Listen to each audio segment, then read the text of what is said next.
Bienvenidas y bienvenidos. En esta ocasión nuestro programa se ha trasladado a este Centro Femenil de Reinserción Social de la capital de la República Mexicana.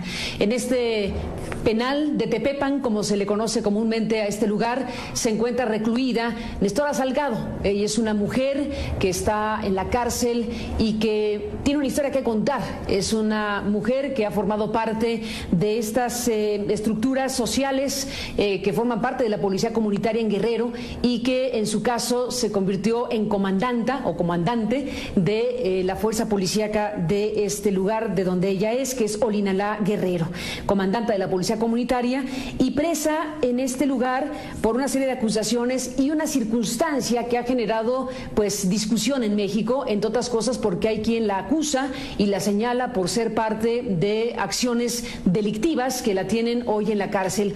Hay otras voces y otras posiciones que hablan de que es un encarcelamiento injusto y que ella forma parte de esa estructura policíaca de la propia comunidad y que lo que estaba haciendo era su tarea de combatir o de contribuir a combatir el crimen en este lugar tan dolido de Guerrero en la República Mexicana. Esta oportunidad que tenemos para CNN de hablar con ella en directo nos permitirá preguntarle precisamente qué es lo que hace que usted se encuentre en la cárcel. Nestora, bienvenida, gracias por estar aquí en este programa. Muchísimas gracias, les agradezco mucho y a tu público también. Te admiro porque confío en tu verdad, porque eres una persona que dice la verdad todo el tiempo y he admirado mucho de ti y me dio muchísimo gusto que hayas aceptado hacerme esta entrevista y poder salir a denunciar estos atropellos tan, yo los llamo atroces, injustos que han hecho conmigo, porque creo que no lo merezco, que soy una persona que solamente buscó un poco de paz, un poco de seguridad para su pueblo, que luchó en su momento. Tal vez yo no tenía esa necesidad. Yo era una persona que vivía felizmente con mi familia, mi esposo, mis hijas, y creo que no tenía yo esa necesidad de venir a darle seguridad a un pueblo cuando la seguridad le corresponde al Estado. Cuando le corresponde al Estado, pero en su momento nos dimos cuenta que el Estado no estaba haciendo su trabajo y que nos estaban matando a mucha gente, que estaban desapareciendo a nuestros jóvenes, secuestrando y violando a niños. Entonces yo vi que se necesitaba levantar la voz y que necesitaba alguien que denunciara lo que estaba pasando con nuestra gente. Déjeme detener un segundo. Usted se fue muy joven a los Estados Unidos. Usted es una mujer que tiene doble nacionalidad, es mexicana y estadounidense. Usted vivió en los Estados Unidos, hizo su familia, tiene estas hijas. En el momento en que usted observa lo que pasa en su tierra natal, ¿es que decide regresar a ella? ¿O cómo es que regresa a México? No, de hecho, sí, yo me fui a los 18 años. Yo hice una vida, yo me fui como ilegal, como indocumentada, una inmigrante. Después de 13 años yo logré tener la residencia temporal. Es lo que me dio oportunidad de regresar a México, a visitar a mi familia. Estaba mi padre y toda mi familia en México. ¿Tiene la nacionalidad? Sí, tengo la ciudadanía. Sí, después de los 15 años logré la ciudadanía. Y ya con los papeles yo regreso a México. De momento yo vivo alejada de todo esto que está pasando, porque mi vida era en Estados Unidos, yo me dediqué a trabajar y a mi hogar. Cuando yo regreso, me empiezo a dar cuenta de lo que está pasando y que no hay nadie que pueda decir nada y que todo el tiempo en noticias nunca se habla de lo que pasaba en Guerrero. ¿Y qué estaba pasando? Estaban pasando cosas gravísimas como por ejemplo los secuestros, las desapariciones de jóvenes, extorsiones, le llaman cobros de piso. Yo este lenguaje lo voy aprendiendo, ¿verdad? Después de que me empiezo yo a meter pues ahora sí como parte del pueblo, pero no necesariamente como policía comunitaria. Yo solamente era parte del pueblo que yo venía como una ciudadana común y corriente. Me preocupó mucho la pobreza en la que estaba sumida Olinalá y sus alrededores. Es cuando yo empiezo a contribuir un poquito, porque yo no soy una persona de dinero, soy una persona que ha trabajado para vivir. Y llega a su lugar, llega a mi lugar y entonces empieza a participar de otra manera. Empiezo a participar yo de lejos, yo nunca como un grupo político, ni siquiera tenía una asociación civil. Pero finalmente se hace comandanta de la policía o comandante de la policía. Esto pasa cuando ya el pueblo y todos estamos viendo que están pasando cosas atroces, el pueblo se cansa de esto. O sea, no fue Nestora la que vino a decir, a ver, vamos a hacerlo. No, el pueblo ya estaba asustado. En Olinalá la gente ya se paseaba, esta gente, nosotros les llamamos sicarios, que ya se paseaba armada en nuestras calles. Criminal? No podría decirle de qué grupo criminal porque yo desconozco, se hablan de Guerreros Unidos, se hablan de los Rojos, pero yo en lo personal desconozco a qué grupos pertenecían. Cuando esto está pasando, la gente se asusta muchísimo, pero no podemos decir nada por miedo, o sea, nadie decía nada por miedo, entonces mucho menos a una organización como el pueblo. Cuando esto sucede, que desaparecen a un taxista, es cuando detona la bomba, como dicen, se levanta el pueblo en armas, pero no es que Nestora levantó el pueblo en armas. Cuando el pueblo se levanta en armas, esta gente está decidida a agarrar a los delincuentes y quemarlos. Entonces yo es cuando intervengo para que no quemen a nadie. A estas muchachitas que me acusan, y la gente las quería quemar. ¿De qué la acusan? Ahorita me acusan de secuestro. En ese momento la gente las quería quemar. ¿De secuestro de quién? De estas 4 jóvenes. ¿Quiénes son? Son muchachas del pueblo, una de nombre Dulce Rubí, Yesenia y ay, no recuerdo el nombre de las otras. Bueno, ellas me están acusando de secuestro, cuando en su momento yo las protegí de que el pueblo tan enojado las quería quemar porque participaban con los sicarios. Ellas estaban siendo utilizadas por esta gente. Siempre las vi como víctimas de la delincuencia. Entonces intervengo yo para que no quemen a nadie, porque el pueblo se iba a meter en un problema legal muy difícil. Aunque la policía comunitaria en Guerrero sí es una policía comunitaria reconocida desde hace muchos años como figura legal.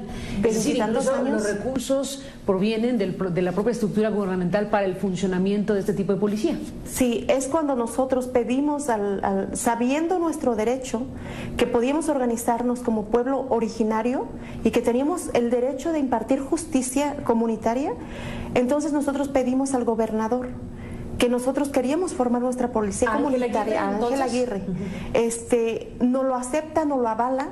De hecho, nos da camionetas. Lo acepta y les da recursos. Nos da recursos, nos da las camionetas ya con logotipo de la policía comunitaria. Las armas estaban en proceso porque iban a ser registradas en Sedena. Entonces él nos prometió 25 armas R15, pero que se tenían que registrar en Sedena. Todo estaba legalmente. Nosotros tomamos protesta, cumplimos porque es una estructura que se hace por asambleas, nosotros consensamos al pueblo para ver si estaban de acuerdo con la impartición de justicia indígena o con el sistema de la CRAC. El pueblo lo acepta, nos lo da por firmas, hacemos asambleas en barrios o colonias, como lo pide un reglamento. Para ser miembros de la CRAC, nosotros teníamos que cumplir con todos los requisitos. Nosotros cumplimos con los requisitos, la solicitud a la CRAC para que nos avalara como policías comunitarios pertenecientes a la CRAC. Cuando se hace toda esta estructura que me llevó 8 meses organizarla, no fue de un día a otro, fueron 8 meses que el pueblo avaló, que el pueblo aceptó este sistema. ¿Qué tanto Nestora Salgado es una historia similar y paralela a la de Mireles, por ejemplo, que es otra historia en otro estado de la República, pero al final de cuentas estamos hablando de 2 personajes con presencia social importante en la cárcel? Mireles en su propia circunstancia y usted en Tepepan, en donde usted y yo estamos conversando para CNN. Volvemos después de la pausa.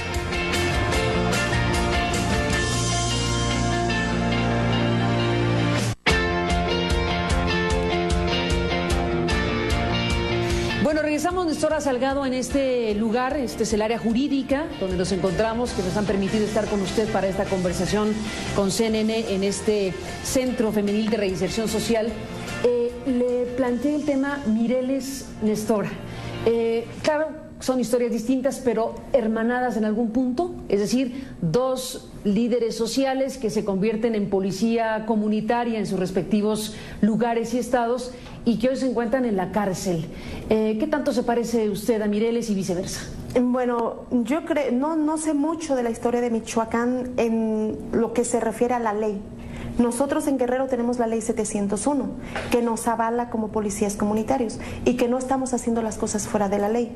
Yo admiro mucho el trabajo de Mireles porque también organizó un pueblo, porque defendió a un pueblo, lejos de ser un criminal o un delincuente. Los dos en la cárcel. Los dos estamos en la cárcel porque siento que al gobierno no le conviene en su momento, o nunca le va a convenir la organización de un pueblo. Solo, pues no es poca cosa, por organizarse o por algún asunto en específico, porque le han acusado de estos secuestros y de lo que aquí usted ha explicado y dicho, pero a ver, hay una situación específica desde su punto de vista que detonó una circunstancia que llevó. La Marina fue quien la detuvo, ¿no? La Marina. Me detuvo el ejército junto con la Marina.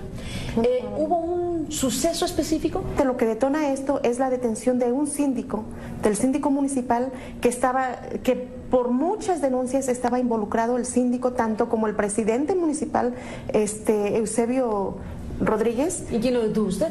Al síndico lo detuvo la policía comunitaria. ¿Con usted al frente? Yo era coordinadora de la policía comunitaria. La policía comunitaria tiene una estructura que se maneja con comandantes. ¿Tenía atribuciones para detener al síndico? Nosotros tenemos atribuciones de detener a todo ciudadano que esté incurriendo en un delito. ¿En flagrancia? En flagrancia. ¿Y fue el nosotros caso? Así lo haga, exactamente. Nosotros tenemos, y la ley lo dice. El señor estaba denunciado de que participaba mucho encubriendo a los delincuentes. Entonces, cuando este señor se detiene por la policía comunitaria, detona la bomba. Detona la bomba porque obviamente no les gustó que nos metiéramos con una autoridad, pero una autoridad que estaba cometiendo un delito. O sea, no era una autoridad encubridora del crimen organizado presente en esa región. Entonces del país. Es eso lo que hace que se mueva todo. Para empezar, era para desarticular a la policía comunitaria, que está con una estructura bien firme. ¿Y cómo explica el primer momento de apoyo de Ángel Aguirre y lo que vino después? Porque usted dijo, nos apoyó con recursos, nos apoyó con armas que venían, etcétera. Pero, ¿qué sucedió con el gobernador? ¿Y qué sucede con el que queda en su lugar? ¿Y qué sucede con el que llega ahora después de las elecciones? Ok, lo que yo creo es que él primero nos apoyó, pero nunca se imaginó que nosotros en realidad íbamos a trabajar, que nosotros teníamos una convicción que queríamos seguridad en nuestro pueblo. Cuando nosotros empezamos ¿Nos apoyó pensando que no iban a hacer nada? Yo creo eso. Él pensó que como funcionaban las policías comunitarias, que no se metían tanto, yo creo, en casos más fuertes.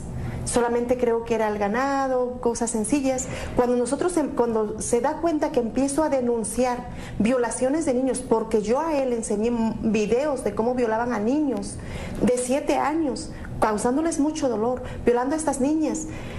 Cuando empezamos, exactamente, haciéndoles videos pornográficos, cuando yo empiezo a hacer estas denuncias, cuando empiezo a hacer denuncias de que los maestros están embarazando a niñas de la primaria, cuando empiezo a denunciar al hospital del pueblo que están robándose los aparatos, cuando yo ya me empiezo a meter realmente a querer algo diferente para el pueblo, entonces es algo que ya lo ven difícil y que lo ven como una amenaza para ellos. Había un momento, ya usted en la cárcel, hubo un momento donde parecía que podría ser liberada, el gobernador daba señales de que podría desistirse de las acusaciones, etcétera, pero irrumpió en la escena pública gente muy conocida, relacionada con batallas ciudadanas como Isabel Miranda, como Alejandro Martí, y generaron una circunstancia que colocó a la opinión pública o a una parte de la opinión pública en contra de usted y a la propia autoridad que parecía iba en camino de su liberación,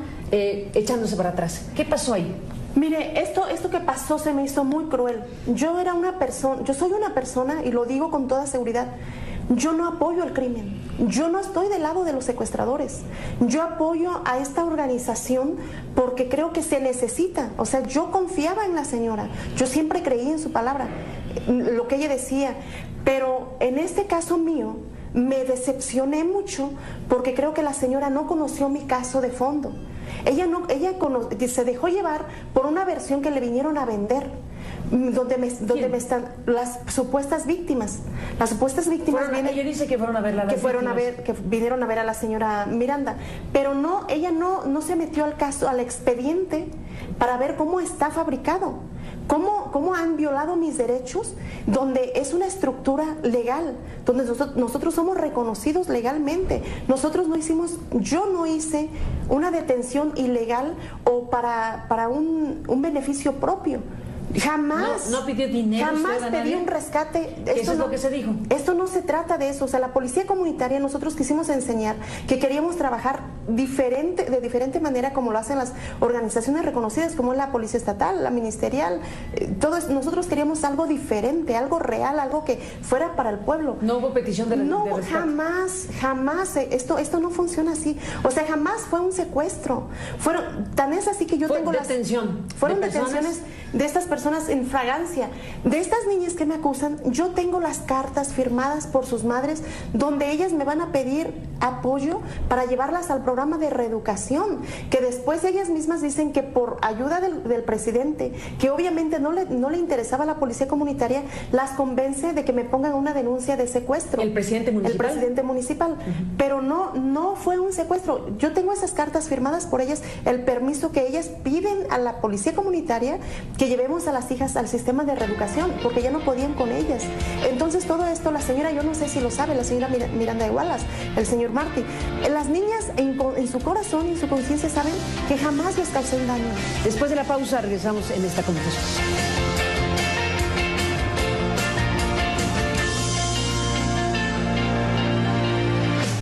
Entramos en la parte final, regresamos en esta transmisión desde el penal de Tepepan Femenil en la Ciudad de México, hablando con Nestora Salgado. Volvemos. Nestora, se nos termina el tiempo de este programa, habremos de tener oportunidad, si usted nos lo permite, de hablar en otras ocasiones, pero déjeme cerrar este programa preguntando sobre el tema de los jóvenes desaparecidos de Ayotzinapa. Es un elemento terrible de lo que en Guerrero ha pasado en los últimos años. Usted es otra parte de lo que ha sucedido y sucede en Guerrero en estos últimos años. Un Guerrero marcado por una violencia desmedida, por una impunidad ya aberrante, por la siembra de cadáveres en fosas clandestinas, todo lo que Guerrero hoy significa y todas las cosas que cruzan por ahí. Los chicos estudiantes son una parte de la historia. ¿Qué tiene que decir sobre el tema? Que esto se me hace cruel, se me hace muy cruel lo que pasó con estos chicos. Yo tuve la fortuna de conocer a varios de ellos y que en algún momento también me brindaron apoyo. Pero creo que esto ha sido la consecuencia de que Guerrero o el gobierno... Usted en la cárcel y algunos de los chicos desaparecidos le brindaron apoyo. Sí, de hecho, desde que me detuvieron, ellos estaban dispuestos a pedir mi liberación. Ellos estaban pidiendo mi liberación, pero creo que ha sido porque Guerrero o el gobierno de Guerrero ha hecho caso omiso a todas las denuncias, porque sí ha habido denuncias de todo lo que estaba pasando en Guerrero. O sea, pero solamente se han hecho ciegos, se han hecho sordos, pero la realidad existe. ¿Por complicidad? Yo creo que es por complicidad. ¿Por complicidad? Por complicidad. Pues, ¿qué pasa en Guerrero? Es decir, ¿qué es lo que está sucediendo? ¿Son asuntos relacionados con grandes negocios? Con grandes negocios, abarca desde la droga, la prostitución y bueno, es un sinfín y que realmente es terrible y pues yo estoy muy consternada con todo esto que está pasando y todo lo que se sabe que está pasando, pero realmente hay cosas que ya no me sorprenden, porque sabiendo cómo funciona el sistema en Guerrero, se puede esperar más y nosotros como pueblo no ponemos alto y no exigimos justicia, esto va a seguir pasando y yo creo que va a seguir peor. ¿Se desintegró la policía comunitaria de Olinalá que usted comandaba? No. ¿O que comanda? No, ¿Es usted comandante o excomandante? Yo era coordinadora de las policías ¿Y le llamaban comandante? Me llamaban comandante porque obviamente jugaba yo un papel muy interesante dentro de la policía, porque la gente confiaba mucho en mí. ¿Pero se desintegró esa policía? No, sigue funcionando, sigue creciendo con algunas otras comunidades. ¿Usted la dirige a la distancia? No, tengo un representante ahorita, pues me siguen tomando en cuenta y la policía comunitaria sigue funcionando porque tiene que seguir funcionando con Nestora o sin Nestora. Si tuviera enfrente a Ángel Aguirre, el exgobernador, ¿qué le diría? Le diría que me decepcionó mucho como gobernador y como hombre, porque yo creo que el hombre solamente debe tener una palabra. Y si el señor había dado su palabra a apoyar a la policía comunitaria, le preguntaría qué tanto tiene que ver él en el crimen organizado para protegerlo tanto. ¿Qué tiene que ver con esto? ¿Lo acusa usted? Con todo esto que me está haciendo, sí, porque yo soy inocente y me criaron unos delitos, me fabricaron delitos. Para haberme creado delitos a mí, que ellos saben que no lo hice, entonces quiere decir que están vinculados en este crimen, en esta red de prostitución y de pornografía. Entonces yo le preguntaría, ¿hasta dónde está metido él? ¿Por qué tan cruel conmigo cuando él sabe que yo no cometí delito? Cuando un juez federal ha reconocido la ley 701 y que yo solamente estaba cumpliendo con mi trabajo y que no hice nada fuera de la ley. Pero no para en particular encuentra usted que fue la que generó. La que generó fueron las redes de prostitución de estos niños, de los videos pornográficos de estos niños, como le digo, niños de 7 años. Si una mujer decide hacer con su cuerpo, en su mayoría de edad, está en su derecho, pero no de un niño. Yo tengo niños y no me gustaría que uno de mis hijos pasara por eso. Entonces creo que estos niños no pueden decidir de lo que quieren. ¿Usted encuentra que al hacer esas denuncias ese es el punto de quiebre? Yo creo que es un detonante, más aparte que la parte de Eugenio Sánchez, que ha sido reconocido en el pueblo por pertenecer a un grupo delincuencial, no nada más de robar ganado. Su familia está presa por secuestros, ya con una sentencia, comprobados. Cuando a esta persona yo la detengo, obviamente tiene mucho... No, es el que agarré por abigeato, Eugenio Sánchez. Su tío, que había sido diputado y presidente 2 ocasiones de Olinalá, está preso. Entonces, obviamente, él tiene mucho vínculo dentro del gobierno. Entonces, tuvieron el apoyo y por eso se hace todo este operativo para agarrar a Nestora. Tengo 27 meses detenida injustamente. ¿Estuvo en Tepic primero? En Tepic, 22 meses. Alta seguridad. Alta seguridad, aislada completamente, aislada porque he sido aislada todo el tiempo y sigo aislada. Entonces, se me hace injusto cuando no cometí un delito, porque tengo eso, yo hablo con la cara levantada de que soy inocente, que no infringí ninguna ley. Nestora Salgado, pues seguiremos su historia desde luego en todo este proceso tan complejo y tan difícil en términos de lo que ha contado para CNN en esta ocasión. Gracias por recibirnos en este espacio que, como dije, es el área jurídica del penal donde usted se encuentra recluida. Gracias por esta conversación. Muchísimas gracias a usted y quisiera que regresara a la televisión. Gracias por estar aquí. Bueno, pues estamos en CNN haciendo este trabajo y compartimos con nuestro auditorio esta charla con usted. Gracias y hasta la próxima. Gracias a usted. Buenas noches y hasta luego.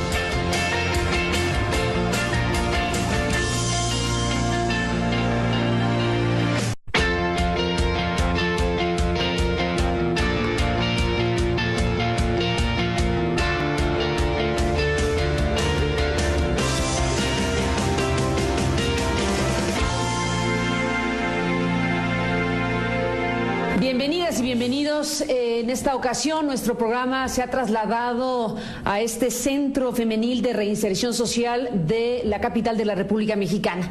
En este penal de Tepepan, como se le conoce comúnmente a este lugar, se encuentra recluida Nestora Salgado. Ella es una mujer que está en la cárcel y que tiene una historia que contar. Es una mujer que ha formado parte de estas estructuras sociales que forman parte de la policía comunitaria en en Guerrero y que en su caso se convirtió en comandanta o comandante de la fuerza policíaca de este lugar de donde ella es, que es Olinalá Guerrero, comandante de la Policía Comunitaria y presa en este lugar por una serie de acusaciones y una circunstancia que ha generado pues discusión en México, entre otras cosas porque hay quien la acusa y la señala por ser parte de acciones delictivas que la tienen hoy en la cárcel. Hay otras voces y otras posiciones que hablan de que es un encarcelamiento injusto y que ella forma parte de esa estructura policíaca de la propia comunidad y que lo que estaba haciendo era su tarea de combatir o de contribuir a combatir el crimen en este lugar tan dolido de Guerrero en la República Mexicana. Esta oportunidad que tenemos para CNN de hablar con ella en directo nos permitirá preguntarle precisamente qué es lo que hace que usted se encuentre en la cárcel. Nestora, bienvenida, gracias por estar aquí en este programa. Muchísimas gracias, les agradezco mucho y a tu público también. Te admiro porque confío en tu verdad, porque eres una persona que dice la verdad todo el tiempo y he admirado mucho de ti y me dio muchísimo gusto que hayas aceptado hacerme esta entrevista y poder salir a nuestros jóvenes secuestrando y violando a niños. Entonces yo vi que se necesitaba levantar la voz y que necesitaba alguien que denunciara lo que estaba pasando con nuestra gente. Déjeme detener un segundo. Usted se fue muy joven a los Estados Unidos. Usted es una mujer que tiene doble nacionalidad, es mexicana y estadounidense. Usted vivió en los Estados Unidos, hizo su familia, tiene estas hijas. En el momento en que usted observa lo que pasa en su tierra natal, ¿es que decide regresar a ella? ¿O cómo es que regresa a México? No, de hecho, sí, yo me fui a los 18 años. Yo hice una vida, yo me fui como ilegal, como indocumentada, a denunciar estos atropellos yo los llamo atroces, injustos que han hecho conmigo, porque creo que no lo merezco, que soy una persona que solamente buscó un poco de paz, un poco de seguridad para su pueblo, que luchó en su momento. Tal vez yo no tenía esa necesidad. Yo era una persona que vivía felizmente con mi familia, mi esposo, mis hijas, y creo que no tenía yo esa necesidad de venir a darle seguridad a un pueblo cuando la seguridad le corresponde al Estado. Cuando le corresponde al Estado, pero en su momento nos dimos cuenta que el Estado no estaba haciendo su trabajo y que nos estaban matando a mucha gente, que estaban desapareciendo a